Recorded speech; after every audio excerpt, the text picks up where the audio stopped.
I swear Brandy Melville employees will look at you like you just ran over their dog or something. There's no way that this is a medium and this is the largest size they have. Let me know if you need anything, Gorge. A group of minorities just came in by the Ginas. Keep an eye on them. He didn't want a lot of black people. Today I'm going to talk to you guys about one of the most problematic brands to still be out there. A brand that since its inception has had a story of anti-Semitism, fat phobia, racism, and sexism, and that is the brand Brandy Melville. A brand that has been built solely on a single identity, and for those who don't fit this identity, it's a reminder of brands who still choose to exclude large groups of people in 2024. Brandy Melville and the Cult of Fast Fashion is a new documentary that was released just recently by HBO, and it talks about the problematic brand Brandy Melville, a brand that really targets itself towards younger, skinnier white women. The clothes are semi-inexpensive and they're released at a very fast rate, hence the name of the documentary, Fast Fashion, and the brand just feels like sort of a popular cool girl sort of high school vibe. If you don't fit this brand's sort of core identity and target demographic, it can be a very uncomfortable place. But I'll talk to you guys more about that when I get into the actual store's policies. What's interesting about Brandy Melville is it's a mostly one-size-fit-all clothing brand, which is sort of unheard of in 2024. It goes against what I feel like a lot of brands are trying to do, which is to be more inclusive nowadays, to have more shade ranges, to have more sizes, because there are many different types of people. Even brands like Lululemon and Abercrombie, who have had a lot of backlash because of their sort of exclusivity in their styling and the types of clothes that they offer, have tried to be even more inclusive. Even after articles have been released like the Business Insider article, which really shined the light on the brand, and this happened a few years ago, the brand has doubled down and has still continued to offer this style of clothing, a one-size-fits-all sort of style. Brandy Melville is also unique in the sense that it's a brand that doesn't rely on large-scale marketing campaigns and advertising. You're not going to see Kylie Jenner or Kim Kardashian doing a collab with this brand. They want their marketing to come across as organic, and I also see it as a really cheap way to get their clothes out there and to get their clothes seen by women that they really want to wear their clothes, which are young white women in high school. So instead what they do is they'll find a girl on social media who fits their aesthetic. Long hair, white, girly, young, and if she is tagged Brandy Melville in her post, they will feature her on their social media. It's sort of a win-win. They get the satisfaction of being on Brandy Melville's social media page, and they get essentially free marketing and advertising. They also will reach out to women who fit their target demographic, once again, who look exactly like the women they want to buy their clothes. They'll reach out to them and give them free clothes if they have a large following, in order to sort of still garner that sort of organic marketing style that they're looking for. I don't know why they gave me all these clothes, but thank you so much, Brandy. But despite who the brand is marketing towards being pretty clear cut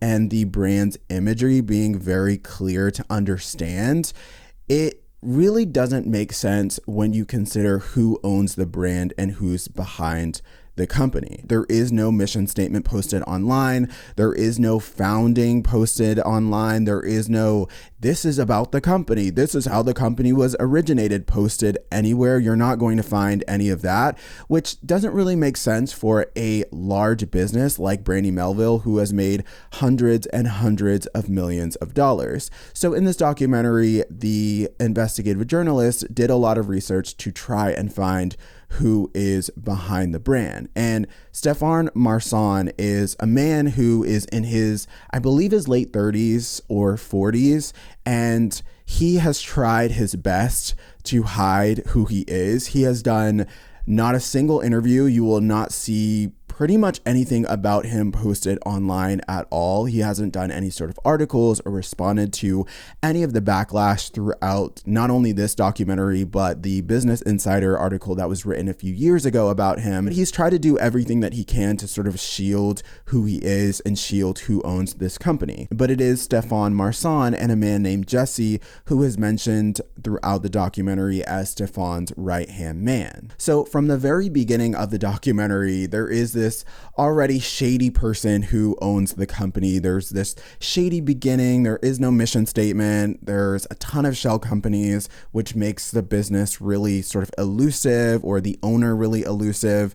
And you just get this kind of weird vibe when you also couple all of that with the fact that this man is in his 40s and he's running an Instagram account that features teenage white women just advertising his products. The documentary obviously has this fast fashion element because Brandy Melville is a fast fashion company, and it talks about how fast fashion brands like Brandy Melville are a part of this systemic problem. The problem where there is too much fashion in the world, too much clothing that is just turning to waste. See, the term fast fashion means it's a company that is churning out so much clothing, usually of a lower quality at a higher rate, and the clothing is just consumed so fast. A lot of our feelings and opinions surrounding clothing changes very, very quickly, and these fast fashion brands take advantage of that. They're really great at marketing products to us. You really need this shirt. You really need this Skims outfit. You really need this. This is trendy. And as we consume it, we put it in the washing machine. It doesn't really hold up because it's of lower quality. We then discard it. That discard then has to go somewhere else. If you don't donate it, it ends up in a landfill somewhere. And this is a constant cycle and a constant problem. A high percentage of this fast fashion, up to 85%, is sent to these sort of dumping grounds in other countries like Ghana. In Ghana, it's called burning wahoo, which means dead white man's clothing, but they're receiving these articles of clothing and they'll sift through them and obviously take what they can. But as the clothing is getting of less and less quality, they're just discarding it in landfills, and it's taking up area and space. The countries are made to dump all of our waste, if we do not want them, essentially in landfills, therefore making their areas even worse. Almost instantly, once opening its doors in California, Brandy Melville switched their target demographic to a particular look that I've mentioned before. Blonde hair, blue eyes, pale, white. But inside the store's policies were to make this particular Brandy Melville girl style and apply this to their hiring practices. The documentary talked pretty exclusively about the store's very, very racist and prejudiced hiring policies. There was no white people working in the stockroom. If you're white, you had to be in sight. The white employees who were pretty and considered the cool girls at their schools or on social media were placed at the front of the store. Even though these girls sometimes didn't have a great work ethic and they had terrible customer service skills, I mean, they're only 16, 17 years old at this time, so of course they're going to. The ones who were the most attractive were given the most incentives. They were given the most amount of money. Girls that clearly don't have some key working skills. An anonymous former store owner interviewed for the documentary talked about how it was a very known thing amongst management that essentially you were paid more if you looked like the vibe that Brandy wanted to give off. You had that sort of pretty cool California girl sort of vibe. There's this entire subsection of TikTok. If you haven't seen it before, look it up. Brandy Melville has their own subsection of these types of videos where it's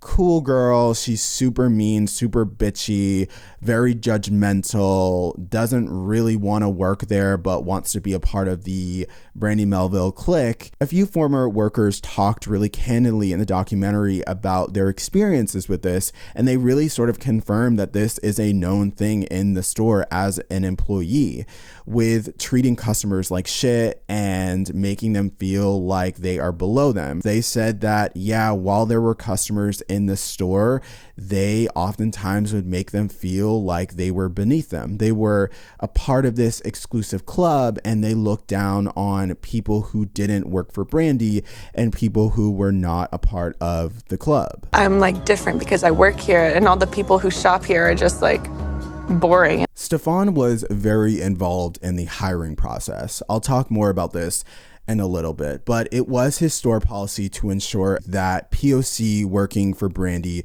didn't work up front or on the floor. He couldn't exclude all of them, but he made sure that they were not seen. They were forced to work out back in the stock rooms and in the fitting rooms. The documentary then interviews a woman named Emily, who is part Asian, and she said that during her hiring process, she was filling out the application and it asked really weird questions like her favorite YouTubers and her social media. Nothing really about like my skills, nothing really about my work history. They also required her to submit a full body photo. What she also noticed was more of the prettier girls worked the floors and they were in sight with the customers, but the people of color worked either behind the counter or completely out of sight in the stockroom. They further proved this point by interviewing a girl named Callie, who talked about how her entire time at Brandy was either in the stockroom or in the fitting room. She said that she knew it wasn't right, and you will see this throughout the entire documentary if you have watched it or if you go and watch it after this. It does seem like a lot of the girls who were interviewed in this documentary knew that the policies were not right, and they knew that they felt they weren't right when they worked there, but they didn't really want to say anything. They would sort of wink at each other or sort of give each other a look when they were forced to do things like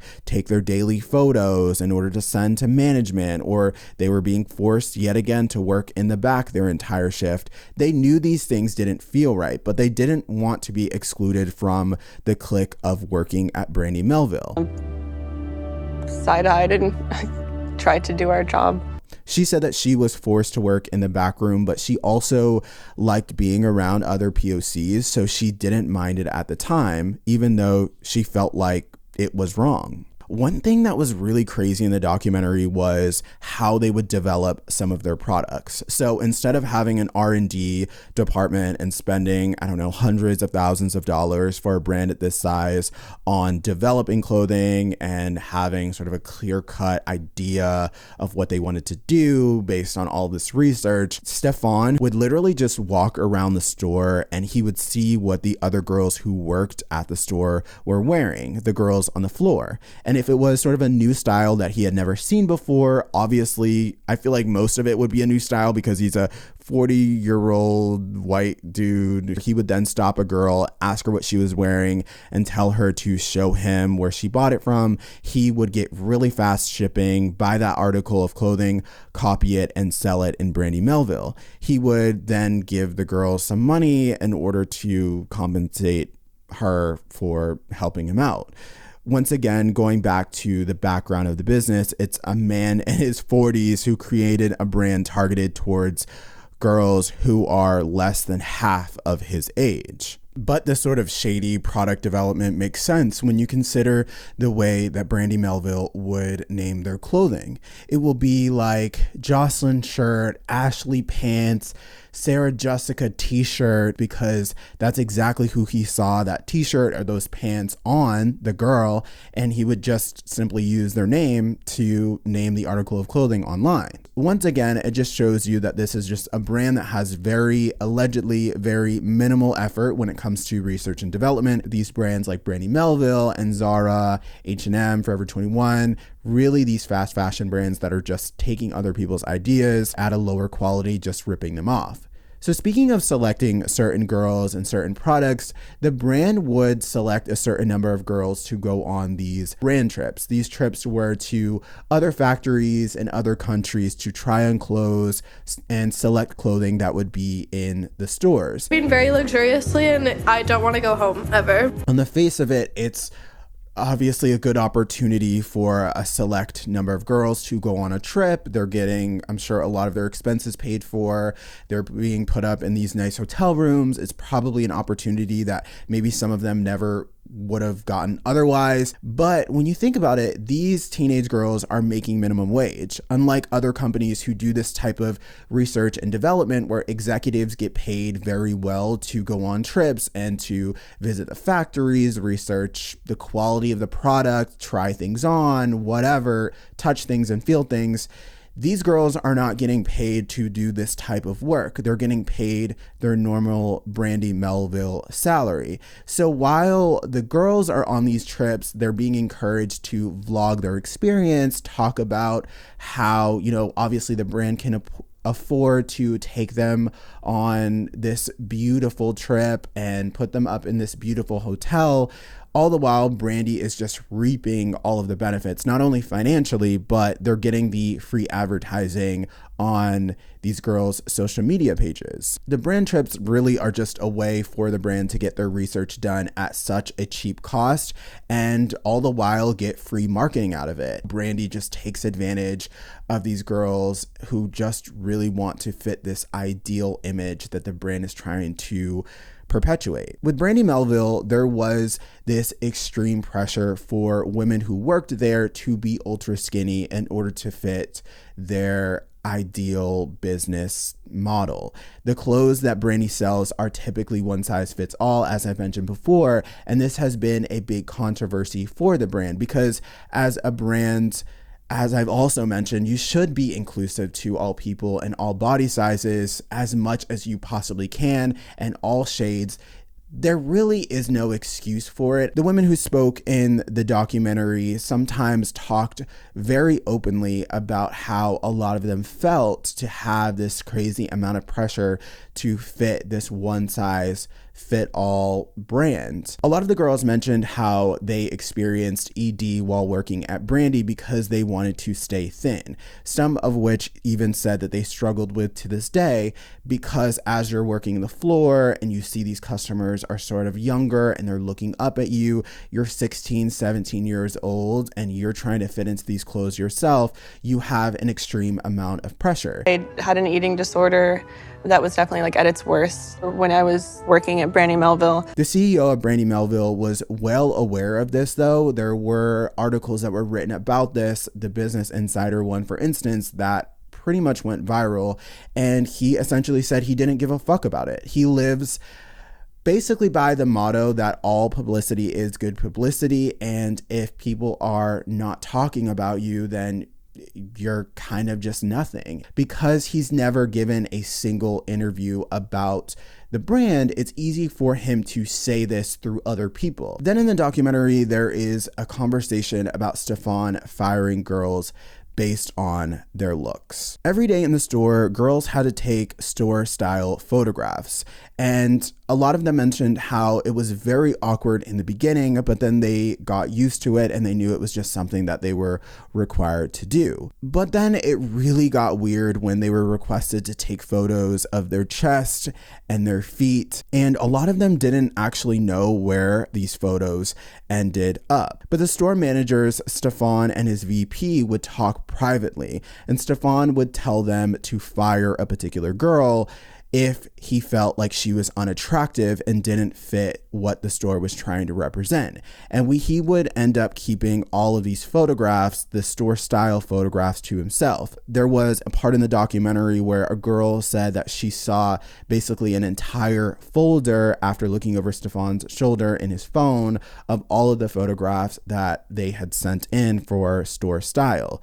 The photographs were also used to hire girls. If there was a girl who had a particular Brandy look, they would then be required to ask if they could take a photo of them. The store employees would then send that photograph to Stefan. Stefan would then sometimes say, I want you to offer this girl a job right now on the spot, fully putting that responsibility on these store employees, these people who are just making minimum wage and literally just got out of class. But one day, these store employees walked in and there was a button that would flash when Stefan wanted them to offer a girl a job on the spot. So Stefan was watching the cameras and watching the girls that came into the store, and he just wanted to take advantage of every opportunity to hire these girls who represented Brandy Melville. Kate Taylor, who is the investigative journalist who is doing research for this documentary, she's also the investigative journalist who worked on Quiet on Set, which I've done a video on this channel as well about.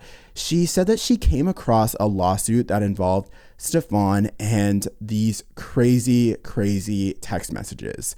In the documents for a lawsuit, it's discussed how senior leadership, including the CEO and the CEO's brother, had a group chat, and in this group chat were the most vile, racist, anti-Semitic, fat-phobic memes and photographs. Think middle school, high school, racist humor, and that's exactly what these memes and photographs represent. Stuff that I couldn't even show you in this video because I would be demonetized for it. Stefan can be seen in a lot of ththese text messages making very anti-Semitic jokes. There is one photograph where he photoshopped his face over Hiltler's face, and they asked a senior executive who worked at Brandy, who actually owned some Brandy stores, if they were surprised about this photograph, and he said no, he wasn't surprised that he photoshopped his face over that one guy's face that starts with an H. One thing that I found really interesting about this conversation about the lawsuit and these text messages,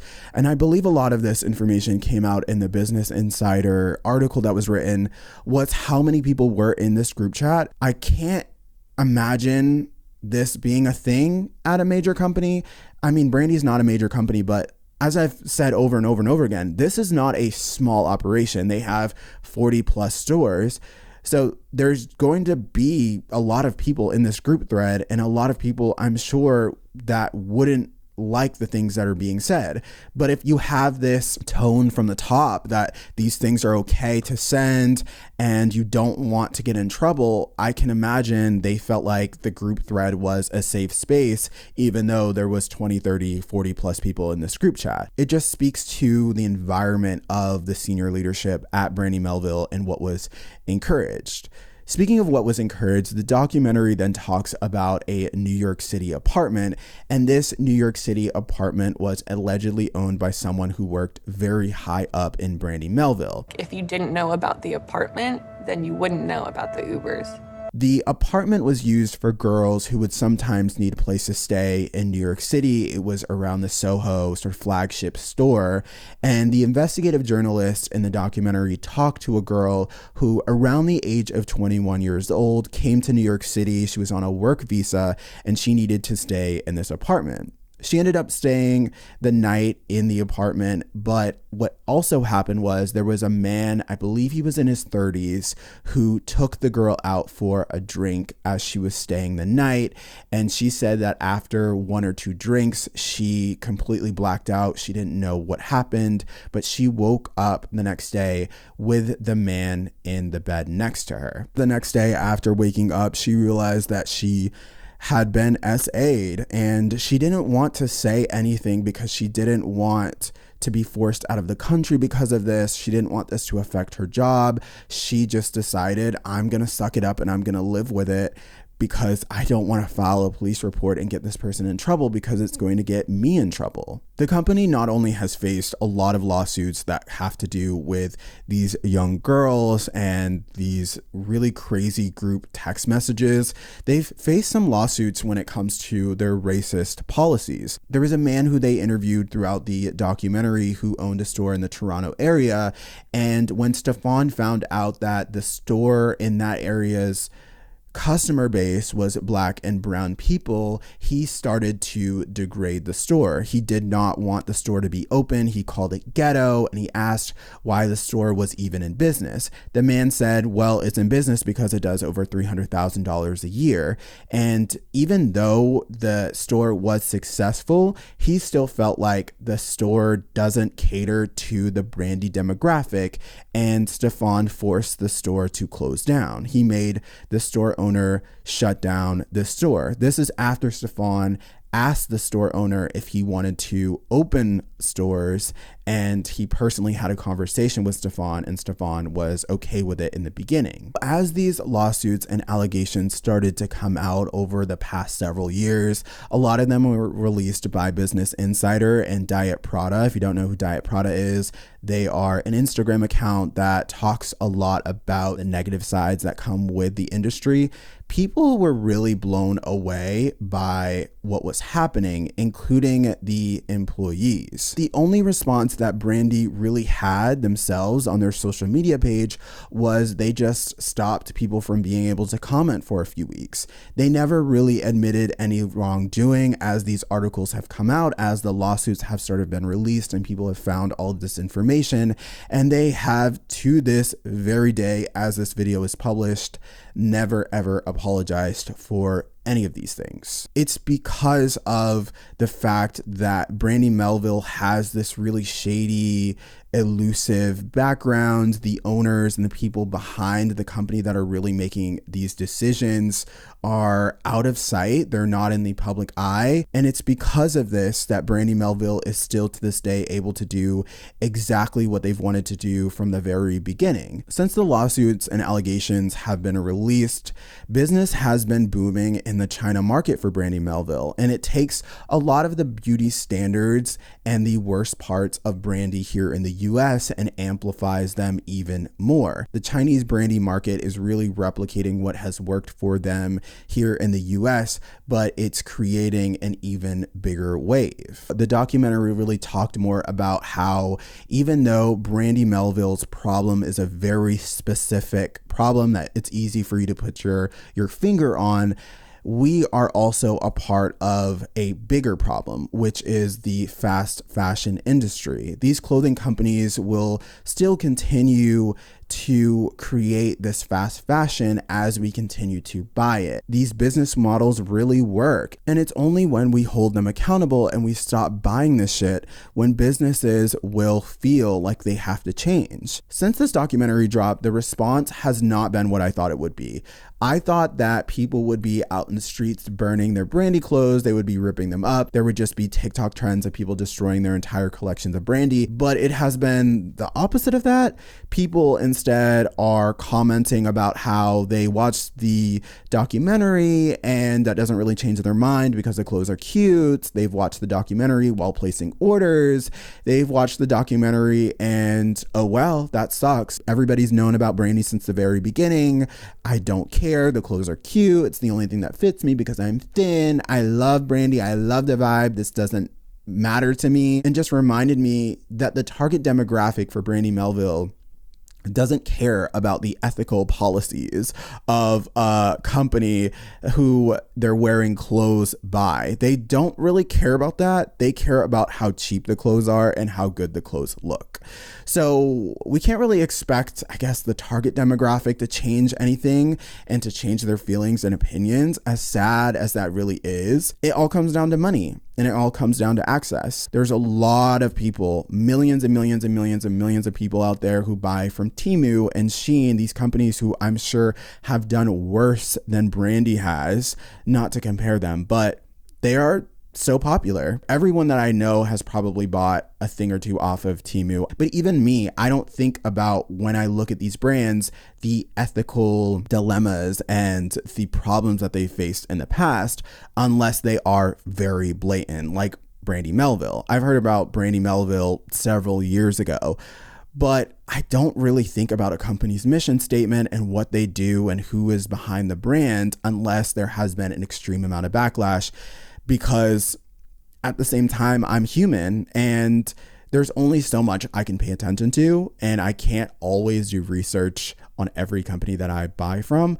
But this documentary is really making me think about that. It's really forced me to come to terms with the fact that I probably have bought a thing or two from a brand that has homophobic or racist owners. Young LA, I'm looking at you. If you don't know, look it up. I feel like I'm going to do a lot more research in the future because I do want to spend my money on more ethically sourced, longer lasting pieces. As I get older, I want my stuff to last and I want to be proud of the things that I buy.